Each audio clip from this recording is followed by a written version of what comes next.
how to connect GoDaddy domain to Framer. So hello guys and welcome back to today's video. So in today's video, let's go over here in our GoDaddy domain and let's go to our product list so that we could see our domains that we currently have. What you're going to do is you're going to select the domain that you want to use with your Framer.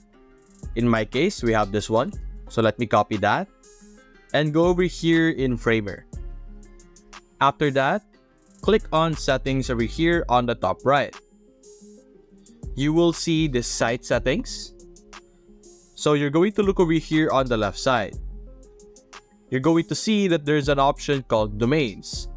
Simply select that. And as you can see, this is currently the base domain.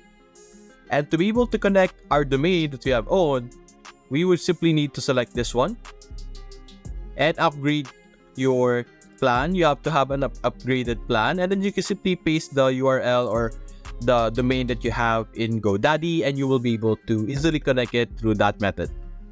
So that's basically it guys. If you enjoyed this video, leave a like and subscribe. Thanks for watching.